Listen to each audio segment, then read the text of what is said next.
A lot of hard work has gone into the process of getting to this point. 100 subscribers on the Protection United YouTube channel.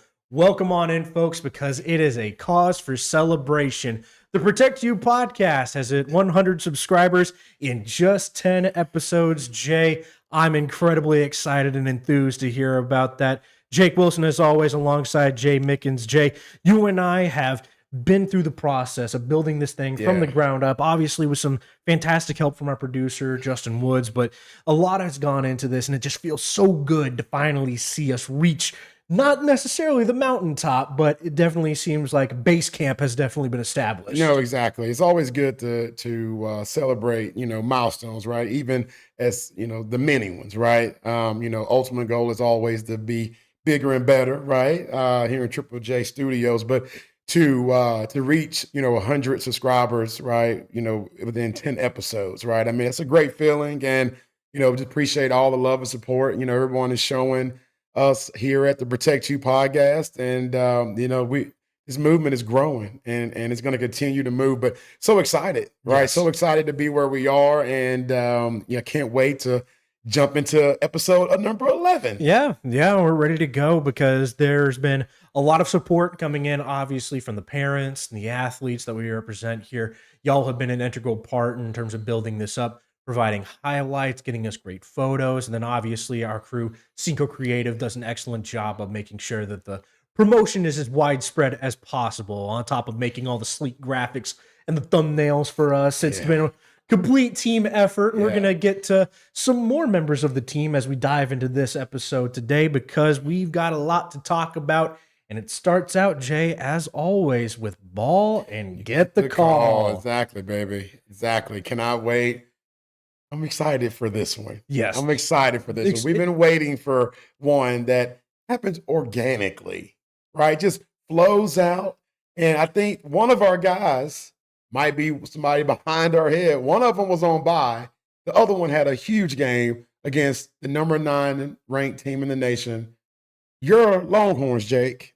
But hey, Jay, initially a bit bitter on it, but then when you saw who was successful and for what reason, in the back of my mind, I'm like, that was the game that he needed. And we are of course talking about none other than Protect You pillar DJ Lagway. He had an excellent game against the Texas Longhorns in their stunning upset win against a top 10 team. And DJ did more than enough. No, offensive player of the week in the SEC, right? Love that graphic put up there, man. And you're going to see now why he earned it, right? Not only getting the big win, but just looking at the accuracy of the balls. I mean, obviously having Dallas Wilson being back from a foot injury, first game this season for him. He's their version of Jeremiah Smith. But, just look at the ball. DJ, he had one clip, Jake, we might not even have it on here, where he threw a sidearm. It looked like some magic. Yes. It was, I know it's cliche to say Mahomes-esque, but that sidearm throw was what we've seen at the pro level. And it was a rope. And this is what he did all day long, right, in the swamp. Just perfect ball placement. Obviously the defender goes down, and this is more of a Dallas Wilson, right? But at the end of the day, DJ was able to get the ball out, had plenty of opportunities to do what we know that he can do best, right, which is sling the rock. We watched this young man do this all the way since he was 11, 12 years old on the 7-on-7 national circuit, all the way up through high school, and getting that opportunity on the biggest stage.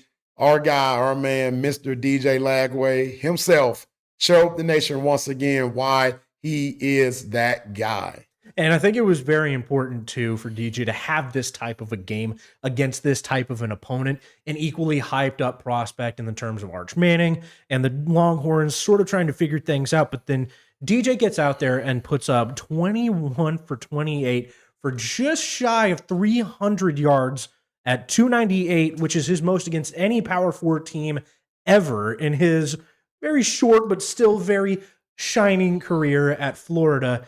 And those 2 touchdowns like you saw there. I think this is the type of bounce back game that DJ needed, where you see a lot of the national pressure coming down on Florida, calls yet again for Billy Napier to try and either resign or for the university to fire him and relieve him of his duties. People were talking about, is DJ really that type of a player that was deserving of a Heisman contention spot during the preseason poll? And I think in that game on Saturday, he proved to the nation that he is still very capable of producing at the click that he was expected of coming out of Willis High School. And now you see that narrative start to turn around.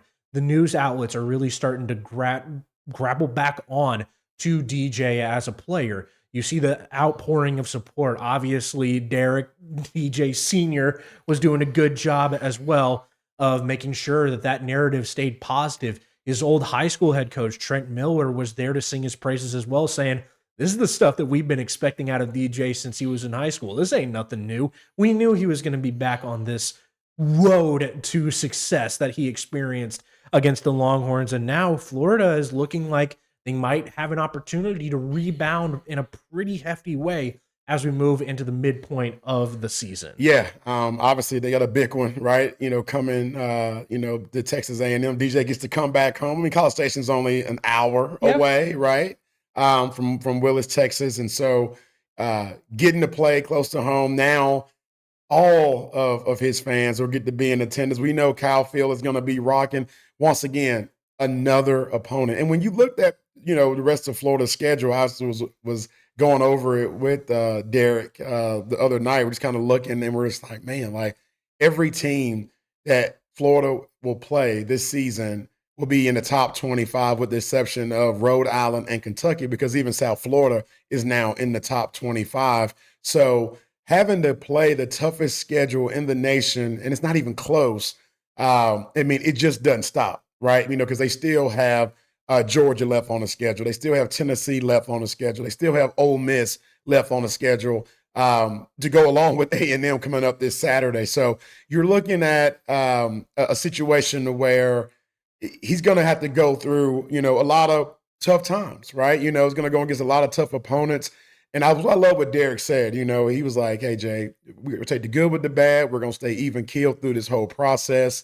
I talked to him on Sunday for a little bit. I always like my guy to take a day after the game just to rest and relax. I was hoping I would have heard from him, but I get it, and that's what he told me. Of course, phone's going off the hook, but he understands, right? Because if you get too high and you get too low, and you see that within DJ as well. DJ's still cool, calm, collected. He never let the negative talk get to him. It didn't affect him because he stayed true to himself. And in turn, we are seeing the outcome. And hopefully we'll get to see a good performance from DJ again this coming Saturday. Absolutely, because we mentioned the A&M connection there as well, very local. A lot of guys from this area are going to be keeping their eye on that one because that could bode well, not just for A&M should they win that one, but if Florida is able to pull that off, back-to-back top 10 wins and now one inside of the top 5, you're talking about Florida returning to that caliber that they were expected to be at during the preseason, and it could obviously help them out as well in terms of helping out with future recruits, bringing in some of that new blood that they need to make sure that the success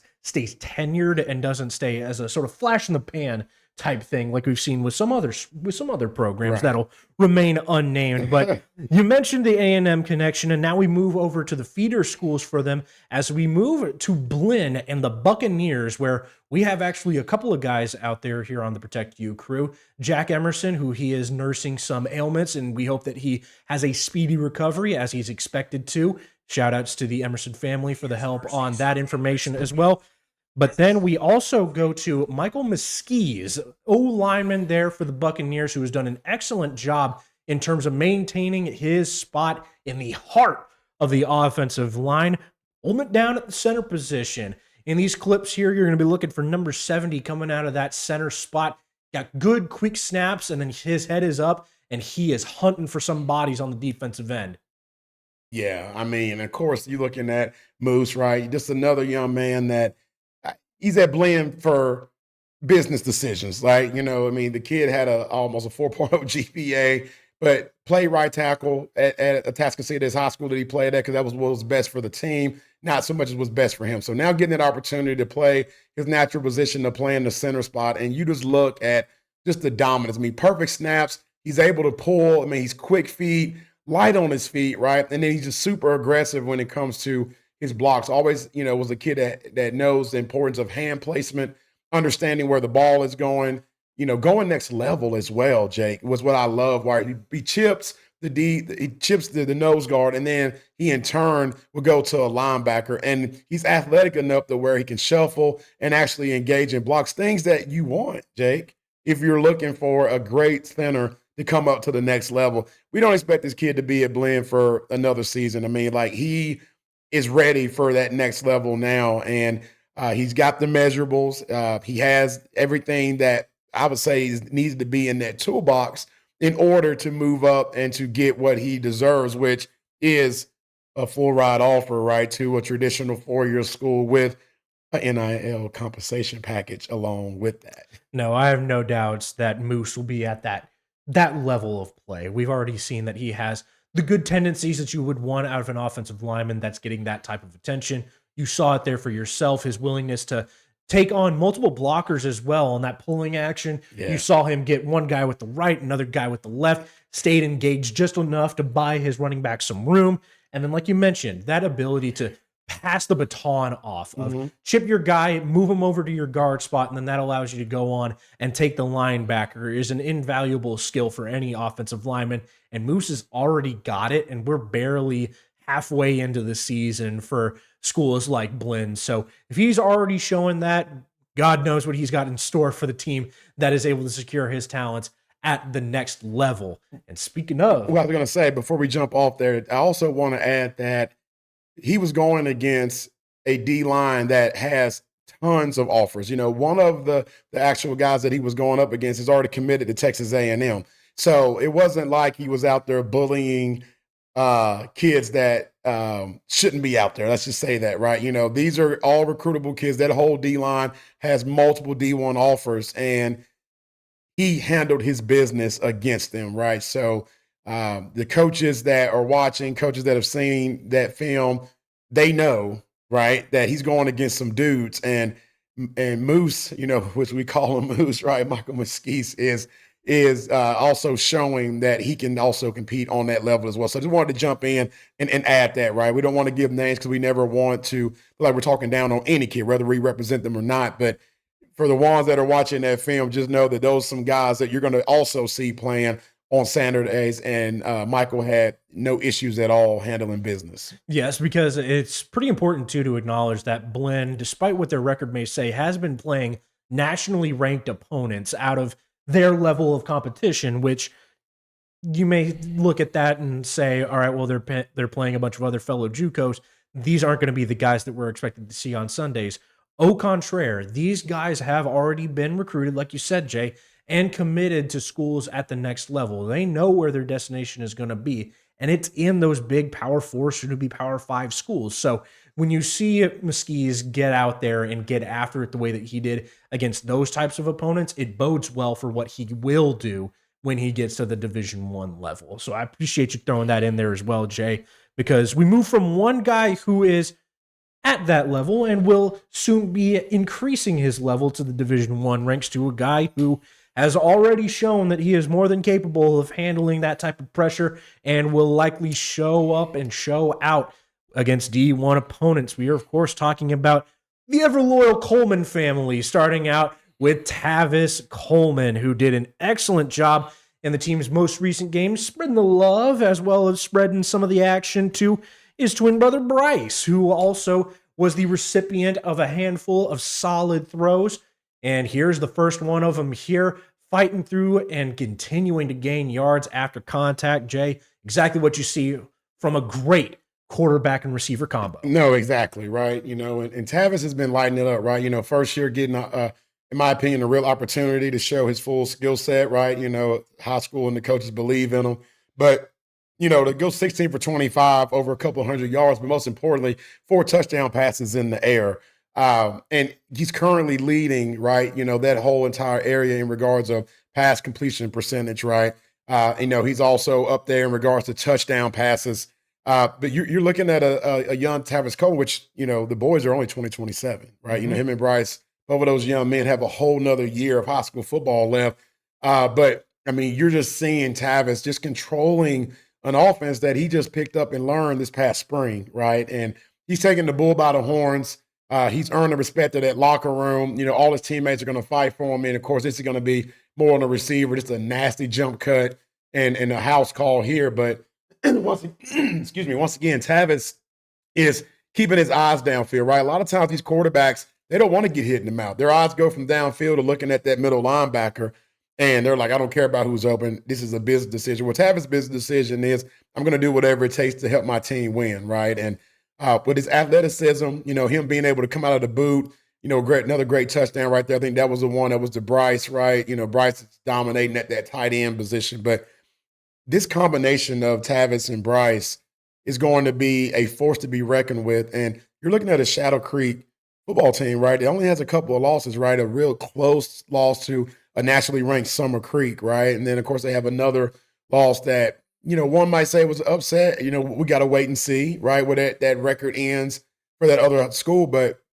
what they're doing and what they're building out there is something to be said. And the fact that it's under, right, the leadership of a Tavis Coleman at the QB1 position, as well as, getting to see what Bryce is doing from the tight end spot with his blocking, catching, and just looking like a man-child out there, right? I mean, he's a legit 6'4". I know you throw out heights, Jake. You can throw that one out, and I will co-sign on that height with Bryce. But, yeah, Tavis and Bryce are doing phenomenal, and I know that they're starting to garner a lot of interest because I'm getting phone calls, right? People are already starting to reach out, in essence of, tell me more about them, wanting to get background stories on them, want to know because when you're looking at and recruiting a quarterback, that just comes with the territory, right? They just want to know things that you might think is not important, right? Things that they might not ask about a lineman or a skill, another skill position, but for the QB spot, they want to know a lot of things, right? And let's just say that Tavis is passing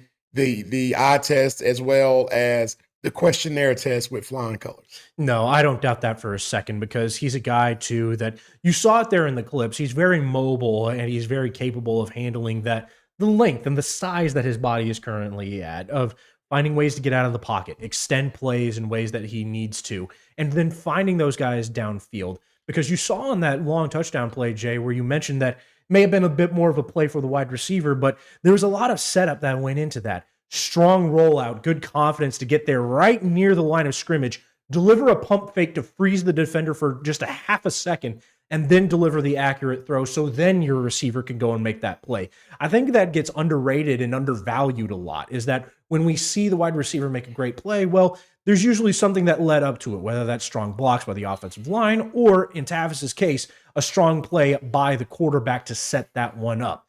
And then you also see, too, Bryce has been more than capable out of that tight end position. 4 receptions, like you said, for 58 yards and a touchdown to complement an excellent win for Shadow Creek and a 47-24 win over Dobie. It was a tough weekend for the Longhorns, that's for sure. Yeah. Getting it from the Protect You crew, right. DJ, and now the Coleman twins doubling up on some Longhorn opponents. But exactly, it's an excellent job. It's an excellent job, and that's exactly what this segment is all about, making sure that if you ball, you get the call and you get your acknowledgement, and we try and elevate it and try and support it as much as possible, both with the stats and obviously the video sent in by the family. No, exactly. And how cool was that, right? We end up with 3 college kids, right? And 1 high schooler, right? And I like the mix and match. And, here we're not going to force it, right? We're going to ensure that if you ball, you get the call. We don't care what level you're on, right? We don't care if you're a male or female, right? Samara Coleman is proof of that, as Samara has been on here multiple times because of what she's doing collegiately on the volleyball court. So definitely super excited. And I love when we prep for the show how we go through so much footage, right? Because we have so many other athletes that are doing things, but we only have an hour-long show and we can't get everybody every week. But guys, keep doing it, keep balling out, and keep sending in your videos so we can get you on the Protect You podcast. Yes, absolutely. And we move now from the ball and get the call segment into some of the breaking news, things that have been going down in the NCAA with regards to NIL, player transfers, coaching hires, coaching firings. We sort of got into it last week, but now we dive just a little bit deeper as, Jay, you brought my attention to an article that was written up by CBS Sports, and that is John Talty and Chris Humner that were the authors of this article, wherein Virginia Tech is receiving just a little bit of scrutiny due to their dismissal and their refusal to pay a player their share of the revenue payments from the school's NIL collective. However, there are some counter arguments coming in, and there are obviously issues from within the Virginia Tech program. The head coaching firing and the transition to an interim coach does not help that situation either. So, blame not necessarily to fall solely on either player nor program at this current junction, but there's a lot that was inside of this article, Jay, that I know you wanted to highlight and get into. Yeah, a lot going on here, right? Every athlete has the right to go to their coaches and ask them, "Hey, can I request a red shirt?" As long as they don't play in game 5, they can play the first 4 games. Then at that point, you're allowed to, be redshirted and not lose a year eligibility. Now, that being said, said coach also can politely decline your offer and say that, no, we need you. We want you to not do this, because both parties have to agree in order for that to be approved. But based off of what we're reading in this article, right, things went a little too far with the Virginia Tech situation and the player, because then as we get deeper in the article, we see that not only did they deny it, but then they also removed the young man from the program and said that all of his compensation packages were going to be now immediately terminated. They were not going to pay his monthly NIL deal payment to him anymore. And they accused him of committing fraud, right? And that's just a direct quote in that article that we obtained from CBS Sports. But of course, player has to go get an attorney involved, sports attorney. And now this is where things are starting to get really messy, because according to the athlete, he was saying that if they would have denied him, he still would have, showed up for practice. He still would have, continued being a part of the program. And he was not trying to hit the portal. Ironically, that coaching staff did get terminated. Now the young man has 30 days to hit the portal if he so chooses. And I'm sure it would be hard for him to want to stay with the messiness that has happened here. But it's a real tough situation, right? It's not easy to walk into the coach's office and say, hey, I want to be redshirted. However, I do understand why an athlete would not want to waste a year of eligibility, because in the current state, it's a 5-for-4, which means you get 5 years to play 4 seasons, right? Of college football. I know that this is going to be transitioning, right? Because our inside sources are alluding and telling us, Jake, that it's going to now be a 5-for-5, right? Now there's going to be 5 years to play 5 seasons, right? They're going to try to get that extra, year to maybe help offset against some of the red shirt and all the things that go in there. But it's really just a situation that I just hate to see for everybody involved, right? I hate seeing it for the athlete, obviously, right here at Protection United.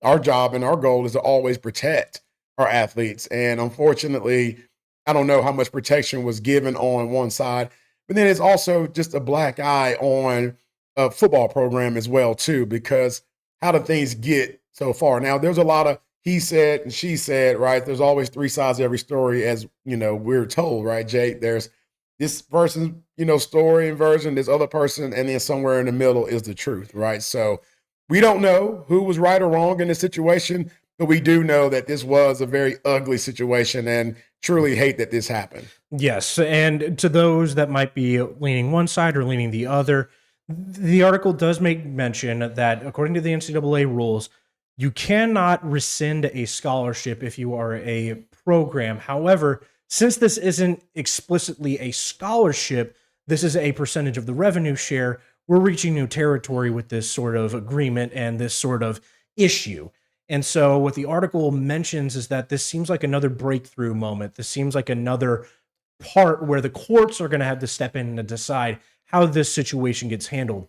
Does the power go to the university? Does it go to the program of saying, since you are offering to redshirt, you're technically opting out of your season of play? But to the athlete side of it as well, these issues and the percentage of the NIL revenue share is not explicitly pay for play either. If you are on the program, you're entitled to that form of compensation. So back and forth will go, but eventually it does seem like it's going to be on the courts to decide how this one will get handled, and then it'll set the course going forward. How Right. the NCAA will handle these types of issues moving through the future, much as it was when NIL was first coming about.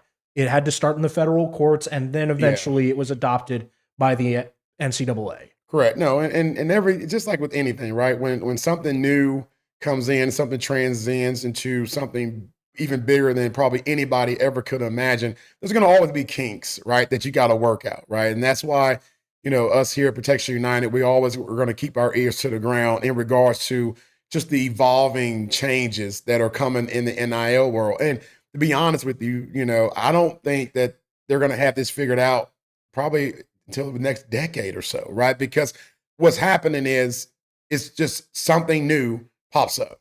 Something else happens that either they hadn't thought about or it hadn't really, shown itself. And then they have to kind of go and be, okay, what do we do here? What do we do there? I do think, the powers that be, which we covered a couple of episodes ago, they're trying to get it right. They're trying to get things together. They're controlling the transfer portal. They now went from the Wild Wild West to a rev share. They're trying to govern this, but even with that being said, there's going to constantly be things that are being done. And until they get tight laws wrapped around it, people are just going to keep finding those loopholes and keep poking holes in this system. And our jobs, as I mentioned, is to protect our athletes and to protect and make sure that everyone here is secure and that they don't have to deal with situations like that. No doubt, no doubt on that. And you did briefly mention as well the idea of college football expanding to a 5-for-5 format, as we've been calling it here, where you get 5 years, and that includes your red shirt, should you choose to go that path. But now you will be entitled to 5 years worth of play, where the way that it has been is you take that red shirt year, you're basically foregoing it and pushing the wagon just a little bit down the road to try and extend your playing time. Well, now, if you do that red shirt, you're still going to get 5 years worth of playing time out of it. And you and I both agree that this creates the strongest potential for those guys that are getting things like the special team snaps, where you're coming into a program, you're a freshman, but you're still highly recruited. So your program is going to want to see something out of you, but they're not going to trust you implicitly to, say, run a defense, to get critical receptions on the offensive side of it. So they're going to put you on special teams. In some cases, people may see that as you're burning a year. Right. You're getting you're getting robbed of a complete season's worth of play. But now with the 5-for-5 format, you're still going to get some valuable playing time in down the road. And then this obviously works too for the potential for JUCO and prep school players, where now you're coming in with even more experience and you're getting an additional year on top of having lost no eligibility while you're at the JUCO or prep schools, of which, Jay, you and I are very closely tied to a couple of them as members of the Protect You crew. Right. Yeah. And actually, the JUCO, you're getting potentially 2 years, right? Yeah. Because now, you're looking at that 7 year, but that's kind of been happening, right? And a lot of people have been complaining about it because they didn't understand it the way that it's set up now. I think, once again, putting the 5-year cap, it helps because then you don't see guys that have 8-9 years and you're trying to figure out how did they do that, right? How did they work this and that, right? So now at least people understand that there's going to be different journeys, different paths, right? We represent a good number of athletes, like to your point, Jake, that we have to show, I would say, something in regards of a kid that only has 1 year at a QB spot in high school. And, college coaches saying, well, that's not enough film for me to make an offer, right? Or you have a young man that was a baseball guy and a football guy. So he didn't go to all the football camps and then do the things that he needed to do in the spring and summer because he had baseball going on. And we need to catch up, right? This gives opportunities, or obviously somebody playing out of position, right? Which we've hit on a lot with our guys as well. It still gives them an opportunity to, show the film, garner the interest, get the offer, but then they don't lose years of eligibility, and it doesn't feel like it's got to be a rush job in order, because I think in the midst of all the things that have been going on, we've lost touch with truly developing these young athletes, right? It's kind of a rush job of what can you do for me now, right? And I need you to go now. I need you to go now. I need you to play now.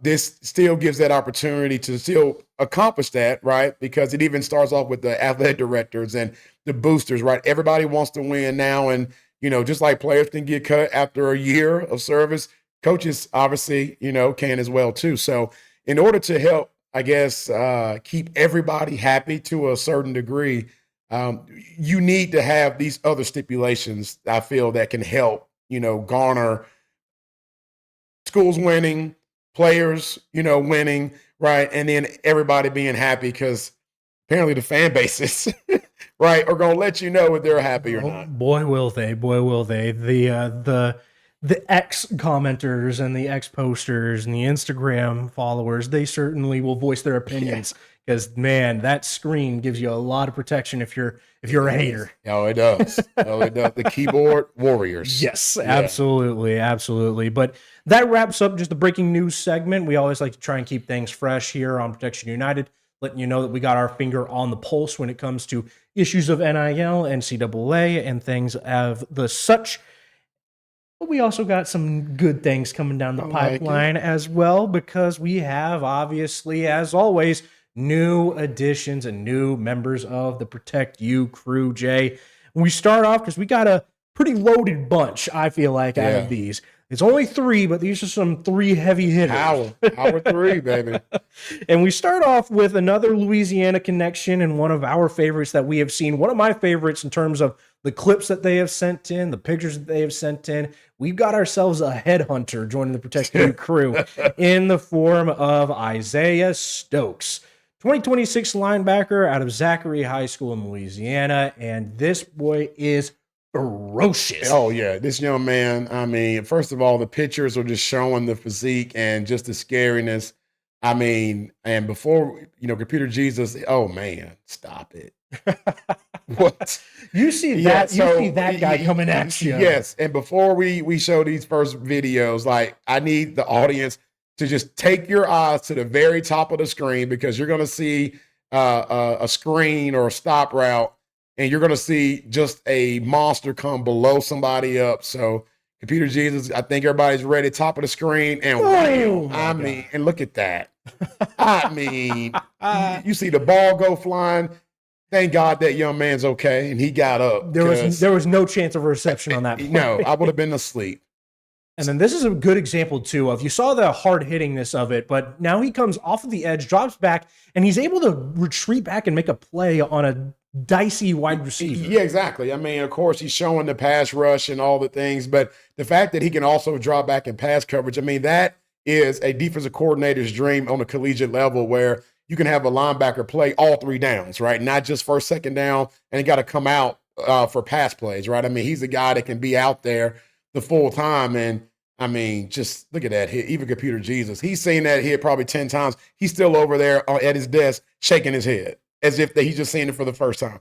But you're looking at an Isaiah Stokes that I feel is heavily been under recruited. Like, this is a young man that should be on every school's radar in the nation. Blessed to be representing him. We're going to be working our tails off. I know Coach JJ over at Young Bulls is obviously doing the same thing, right? He brought him to us so we can kind of come together and do a divide and conquer, if you will, right? But, when you see just everything that young man can do, I mean, first of all, the measurables are there, right? Let's get that out the way. The eye test is there.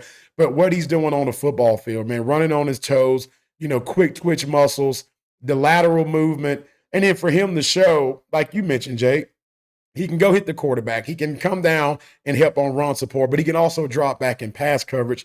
What else do you need from a true linebacker, right? That can play at the P4 level. And that's what you're getting in the young man, Isaiah Stokes. So excited to be welcoming my dude to the crew. Looking forward to helping him continue to live his dreams. And yeah, GMs, y'all got my number. Just hit me up, right? College coaches, same thing, because we got a guy. And I know y'all need a guy. And I think it could be a perfect fit no matter where he plays, no matter what program. He fits all schemes. Yes, and criminally underrated. I agree with that. Currently sat as a 3-star guy on the 24/7 Sports composite, but I feel like that doesn't do him enough justice. No. But you see it there. The proof is in the pudding, and he is more than capable as the headhunter and also as the lead coverage guy, that versatile two-way type of linebacker.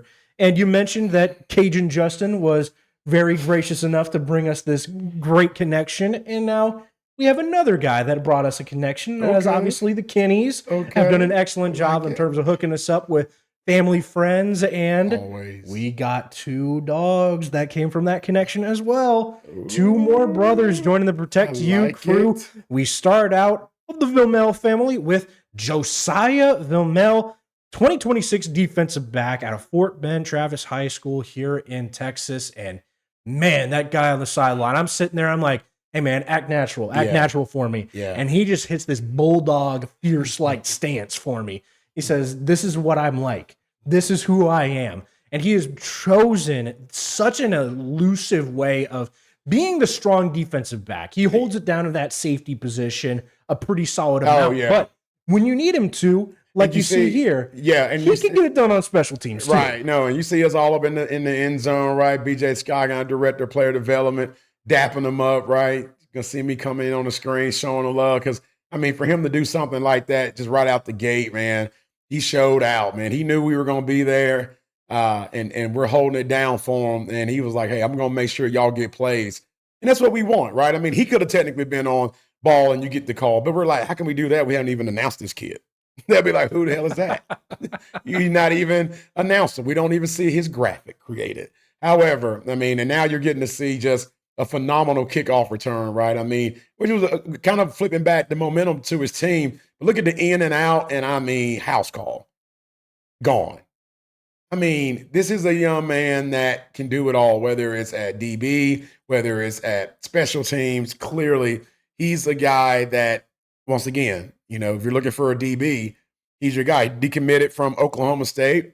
His recruitment is wide open now, right? Wide open, right? You know, unfortunately, Coach Gundy, you know, when he got terminated, it was a situation where Josiah said it's best for me and my future that I decommit, open up my recruitment. And now things are just, you know, spiraling out of control for him. You know, now he's getting tons of phone calls, right? You know, people wanting to get him to come on visits. They want to see if he is ready to come check their programs out. So a really unique situation for a very unique young man. Can play the safety position too, but we all know that he's better, you know, at that corner spot, that nickel spot, depending on, you know, where, you know, a team wants to play him in their schemes and all the things. But let's just say that he's another young man that is a Power 4, soon to be Power 5, right, when the Pac-12 comes back type of guy, right? So I'm excited to see where his journey ends this year, right? You know, we're working around the clock for him as well, too. Running like a Jerry Lewis telethon over here, Jake, if you will, for our 26 class, because we got a lot of dudes, and Josiah is definitely one of those guys that we've been having to pick up the phone a lot and garnering conversations to see will be the best fit and where his next home will be. And what I like too, Jay, is when Protect You rolls up in your stadium, you're getting an interview to come along with it. So what I like from Josiah was he showed me a tremendous amount of maturity and a tremendous amount of discipline. He didn't mince his words in the slightest. He knew what he was talking about when I said, hey, Davis Kinney was not a participant in this game, and you had to try and pick up the slack for what is one of the best players in, I would say, the state of Texas for his position, who has done an excellent job also on the special team side of it. Now you have to take that responsibility as well. What was that like? And he told me straight up that this is what I need to do. The coaches expect me to go out there and perform, and I'm going to perform. And he did just that. Held it down in the safety position, held it down as a DB, and even just for a little bit more on top, got a kick return touchdown as well. So when you expect this guy to take the reins of your program, he's going to take them with full force. Oh, yeah, no doubt. No doubt, man. And he's a dude, right? I mean, let's just call it what it is, right? Keeping the main thing. He is a guy, and we're honored to be representing him, right? And I know we're about to roll into another Vilma that we also are representing, Jake Wilson, if you will. That we are. We are obviously representing to his younger brother, Joshua Vimel, 2027 defensive back, a guy that in those clips you did see him get involved as a pretty solid blocker out there, and as also a return option for Fort Bend Travis. But this is a guy who, when I was out there taking pictures of him, I was like, hey man, crack a smile? No.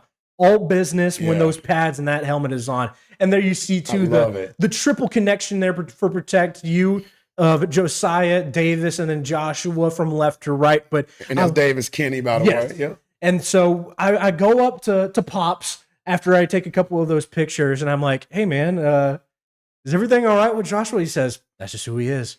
That's just who he is. Yeah. When he gets out on that field and he gets those pads on, he's locked in. He's different. And it is all about action. And he showed it too. He had a tremendous job of being able to track the football. Tracking his assignment, I feel like, was the best thing that he showed me. Of his guy moves all the way from the right side of the line of scrimmage across the way. He is marking up and communicating with his guys back there. Hey, this is mine. This is mine. Shift left, shift left. And he's using all of that cadence that you would want out of a veteran defensive back, but he still has some time in high school before he reaches that Division I level. Exactly, right. 2027 kid. But the thing that I love the most about Joshua is the fact of his length. I mean, he's a legit 6'3". Wingspan is off the charts, right? I mean, he's long. He's very athletic, right? For the ones that follow the top DBs, right? I mean, you're looking at, the next coming, in my opinion, of a Devin Sanchez, right? The 5-star grade out of North Shore High School, which is currently at Ohio State University right now. But, that is what all these colleges are loving about him, is the fact that not only does he have the length and the height, which those the eye tests and the measurables are a real thing, but they know that they can put him on an island, right? With Davis, being out, and we heard that Davis could have played if it was a game that he was needed. And I understand the high school coaches' decisions of like, it's a marathon, not a sprint. So let's let you get healed up another week, take advantage of that. We feel we can win the game without you, which they did win the game. So Joshua had to play safety, right, in Davis's spot. But we all know that he is a lock and loaded, shut down corner, doesn't need help over the top. And when he's in that position and in that mood, and what defensive coordinator doesn't like a guy that can literally say, I can take care of this side of the field and my third, right? And then limit the offense to only want to throw to the other 2/3 of the field. And I don't know how they get away with that defense, because Fort Bend Travis also has Josiah, the other DB, and then you got Davis over the top covering the middle third. So good luck to the passing game. But anyway, when you're looking at a Joshua, once again, younger brother, I could just only imagine him growing up, right? Trying to hang with the older kids, right? Trying to make sure that he keeps up with big bro. And we've always seen that, right? Sometimes that younger brother, because of that, ends up getting that extra, I would say, oomph behind it, because he's worked so hard to get the attention.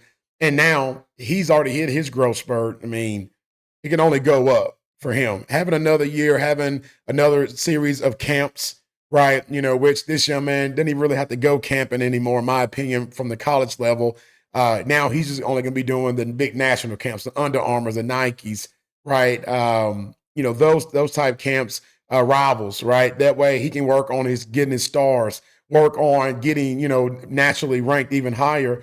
And then in turn, enjoy his senior year, because I expect this young man to already have his verbal commitment done no later than the middle of 2026. I don't doubt that for a second either, because he's already attracted a lot of national attention from some pretty large programs, chief among them, the University of Houston, who was very gracious enough to have us out there on the campus and inside the stadium over the weekend. They were very gracious hosts for us.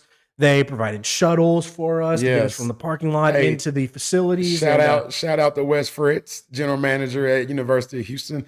Appreciate all the love that you guys showed us, and I truly mean that. I mean, he was community from day one. We've been going back and forth. He had everything set up for us and rolled out that red carpet. Yes, that he did. And he rolled it out for a pretty good amount of the Protect You crew here at the high school level, and a lot of the local guys for the Protect You crew. And we got 5 different guys that traveled out there with us, along with members of the family that came out as well. And Computer Jesus, you could start rolling the pictures that we got on those, because You saw there for a flash. You got Javion Martin was out there. Josiah and Joshua were both out there as well for the Vermels. And then we showed some John Cooper love as Colin Weeks and Lucas Triplett also made their way out. Yeah, exactly. And we're waiting. I don't know if I didn't see the Javion picture, Computer Jesus. If you can pull that back up, that should have been the very first clip. But, you're looking at Javion Martin is the one that Houston is just all over. And they love him. He's been officially offered, they're, doing their best to get him to be, commit. There he is. Thank you, sir. Yeah. So Javion Martin is the guy that they, like I said, every conversation I had with Wes, Javion's name came up, right? And I watched, right, when we were on the sidelines doing pregame and watching all of all the hype around it. I mean, everybody came and showed Javion love. They want him to be a Houston Cougar, excuse me. And from the tight ends coach to the offensive coordinator, the quarterbacks coach, every time they saw him, right, they wanted to come up and dap him up. The tight ends that were already on the team, right? Right there next to him, kind of letting them know that, hey, you're going to look good in this red and white or the baby blues. Yes. Right. Which I thought the baby blues are pretty sweet looking there. But then, of course, right, having Josiah on their short list, Joshua very high on their list for the class of 2027. Right. Another young man that I feel is going to be getting an offer from Houston really, really quick. And then, of course, right, looking at a Lucas Triplett as well as a Colin Weeks, right? Lucas being that bulldog, that nose guard that's in the middle, right? And of course, a lot of things have to happen, right? For that to transpire, for there. But, they pulled Lucas to the back, wanted to get his measurement, wanted to talk to him a little bit because they looked at his film and they were intrigued by what they saw. And then, of course, right, Colin Weeks, you just see the tower of a man, right? 6'7", 320. And it's a kid that might not even still, stop growing, right? He might have more in him, and we know that Colin, right, he's now being all in on footballs, giving up on baseball, and I think he'll still surf during his free time and ski. He still wants to keep that agileness about himself. But, you're looking at two other athletes that Houston also wanted to at least have out, right? Just to formally introduce themselves and start the conversation, and most importantly, Jake, start building a relationship, right? And that's where the other part of this, as I conclude on this point, is that a lot of times these coaches that you meet might be your coach in the future, but at a different school, right? It's such a different role character. It's not because of wins, lost, and coaches get fired. No, I'm talking about the assistant D-line coach all of a sudden now gets a job at Sam Houston, and he remembers meeting the Lucas Triplett at University of Houston,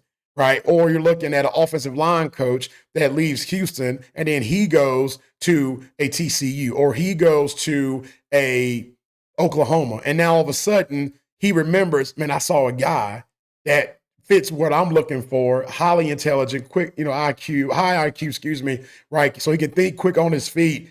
He's a guy that can fill this void that I'm currently having. And now, right, you have it there. So there's so many things that can happen. And so the fact that, Houston wanted to have our guys out and wanted to meet them, show them love, feed them, right? Great setup, first class all the way in regards to that. And like you said, Jay, we even had our own private shuttles getting us back and forth. I like that personally. Yes. I thought that was a really good look. And kudos to Houston for setting that up and providing, what I feel like was a very perfect night. And I like it too when you talked about where some of our guys, they've been there before, right? Javion has obviously been there before, and the Vermels have been there before. But now, as we get to extend the circle and the sphere of influence here at Protection United, we're starting to introduce more and more players to what this type of environment is like. I remember Ms. Triplett was talking to us on the shuttle. She says, this is my first time being to a big college football game like this. And so to be able to make that opportunity happen and to make all the pieces fall in the right place for these athletes and to make their visit something memorable, something that they can go back and say, you know what? I was looked at by the University of Houston. It may not be my landing spot, but they at least showed enough to invite me out. And then Protection United was there to to put the bow on top of it to make sure that everybody was happy, I think is probably the best part of that visit for me. Yeah, I agree. I agree, Jake. And I mean, just love, supporting our guys, right? Whether it's on the football field or if it's at a visit, I know we got a big trip coming up that we'll probably talk more about in detail next week, right? But um, love supporting our guys, right? And to your point, love that you were able to be in attendance with me there because you were able to capture those moments and ask those key questions of like, what do you think? How do you feel about this? And kind of get more of a real, true, vibe for them, right? In that essence. And I do think that it was a great night. I remember you and I sitting down right before kickoff, and I mean the sun setting, right? It was just a perfect night, and just a great deal there. And then we even got like a mile walk in, Jake at halftime, walking around the stadium. That we So did. I thought that it was good all the way around for us. Yes, it was a great trip. We appreciate University of Houston, the football program, helping set that up for us, as well as all the great families and athletes for coming along on the journey. And now, Jay, we like to have fun. We like to have We fun. like to have fun. This is the 11th episode. We started off with a little bit of fun, honoring the many people that have helped get us to this point. And we were able to go out and visit some of them during that Houston trip. The families, the parents that have been spreading the love around. And Right. And I feel that we do such a deep coverage of football, and we do that, I feel, very well. But sometimes it's good to get to know what are other things. Like, how do you truly get to know the athlete when their helmets are off, right? Or when Samara's case, when the volleyball knee pads are off, Yes. right? How do you truly get to know what they're thinking and what they're like and where does their personality shine? Well, what better way than to get our very own Addie Farrell, right, to come into the sidelines or on the sidelines and to ask certain questions. And I think one important question, Jake, that everybody either wants to know or curious to know so they understand. See, you understand where you lay in terms of the. I don't necessarily know about I you, like this guy, but I don't know about him that much. like that much. Yeah. Yes. And so I commend Addie on getting the hard-hitting question, so that way it's just another layer of protection, but from a different angle. That being said, Computer Jesus, if you could roll the clip of what Addie was doing that night at John Cooper High School. Hi guys, it's Addie with Protection United. Not everything's about football, so I took a trip to the sidelines to ask some of our clients at Protect You a very important question. The question is, who on the team would you not let date your daughter? Check it out. Who on the team would you not let date your daughter? Oh gosh. Probably Caleb. Okay, So thanks. yeah. Who on the team would you not let date your daughter? Oh. Jacoby Dixon. All right. Yeah. I'm sorry, Jacoby. My bad, boy. Okay, thank you. Yes, ma'am. Who on the team would you not let date your daughter? Probably a triplet Lucas or Lucas triplet. Okay, perfect. Thank you. Who on the team would you not let date your daughter? That's actually a really good question, but I'm gonna go Lucas triplet. Okay, thank you. All right, it's Tough sledding Hey, for you, Lucas. Tough damn. sledding Hey, for you. I mean, like, I'm just going to say, because I've known Lucas since he was 8 years old. First of all, I'm not shocked. I'm not shocked by that. But I mean, geez, bro, to get two, I mean, they didn't even take a second to even think, right? I mean, Colin Weeks right out the gate, Lucas triplet. I mean, stay the hell away from my sister, bro. Stay away from my daughter. Yeah. Stay away from my daughter. With your daughter, sister, whatever. Anybody, anything, my mom, stay away. Dang, Lucas, I don't know. And then, I mean, I can't wait to get his response to that because I'm really curious to want to know, Lucas, why did they pick you? I don't know. I mean, he gives the tours over at John Cooper. Yes. The parents him. Yes, and the program loves They Lucas do. right back. They love that whole family right on back. But I don't know. maybe I don't know if that punter loves him from the first game From that the we first went game, to. no, that guy punter most certainly does not. He would definitely tell Lucas to stay away from everybody in his family, even the men from his family. Yes, after but- Lucas And maybe it's drilled just that, him. But maybe it's just that they see that different side of him. They see the beast come out when those pads come on. is it the freckles? Does the freckles throw I don't off? necessarily know. I don't necessarily think it's that. What do you think that they hear Lucas talking?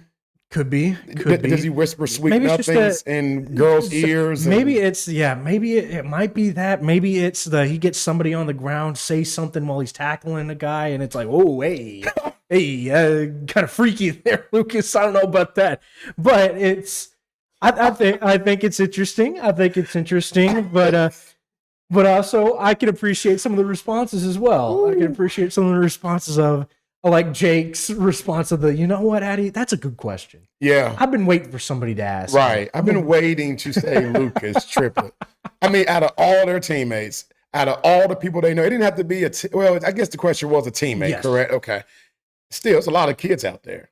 I mean, they could have picked, Colson Collins, he picked Caleb Smith, right? The DB that's currently leading the whole private school district, right? Or conference, I should say, in interceptions. You got a pick per game out there. So, maybe something of that, defense, offensive guy. But hey, Lucas picks Jacoby Dixon. I don't understand that. I mean, Kobe just got there, but I don't know. Lucas, I don't know where that's going with that. But for Lucas to get picked twice, and I'm so glad, Jake, that we kept it together because I really wanted to stir the pot when we were with him and Colin Weeks on Saturday to be like, hey, but now guess what? They're watching. Mom and dads are watching. This is great. I can't wait for the boys to find out because we didn't share these clips with anybody. So nobody knows who picked who. And so they do know now. Yes. And it's going to be interesting. Yes, but no bad blood between any of this. Just good, just good, clean humor in between all of the guys where we took this a little inspiration from some of the NFL teams as well, where they go into the locker rooms and they say, hey, who would you not let date your daughter? And it's always funny to see everyone single out this guy. Hands off. Yeah. Stay away. Stay away. And we got a little bit of a taste of that there with Lucas, who may have that just a little bit too much of a dog when he gets out there on the field and it bleeds over to some of the opinions of his teammates. But still, great to see the chemistry in there in the John Cooper locker room. Great to see the chemistry in between the members of the Protect You crew and the first appearance of Addie Farrell as well on the Protect You podcast. I know. I can't wait to do more. She's like our Entertainment Tonight correspondent. So cannot wait for Addie to go get those hard-hitting questions, because we can't roll up and ask those questions and get a real answer. But Addie, she has a way of getting those answers that we're so deeply searching for, right? So definitely excited, and can't wait for the next one, and we'll keep this thing rolling. No, very much looking forward to that, Jay, as I hope all of y'all are looking forward to another episode of the Protect You podcast coming out next week, because that does it for this one here. There was a lot packed into this one, a lot of cause for celebration, a lot of laughs, a lot of knowledge that came along with it. Jay, this was a good one, and I'm glad that we were able to bring it to y'all, the beautiful folks at home. Love it, man. Great show. Once again, thanks to our subscribers. Love the fact that we've hit over 100 subscribers on our YouTube in just 10 episodes. So thank you guys so much for your love and support. As long as you guys keep supporting and keep showing up, Jake and I will continue to come on here, continue to show out, and continue to provide you guys, which we hope is a good show and many more shows to come. Absolutely, Jay. But that does it for this one here. Jake Wilson alongside Jay Mickens, as always. Our producer was Justin Woods. We hope to catch you all on the next one. See you around.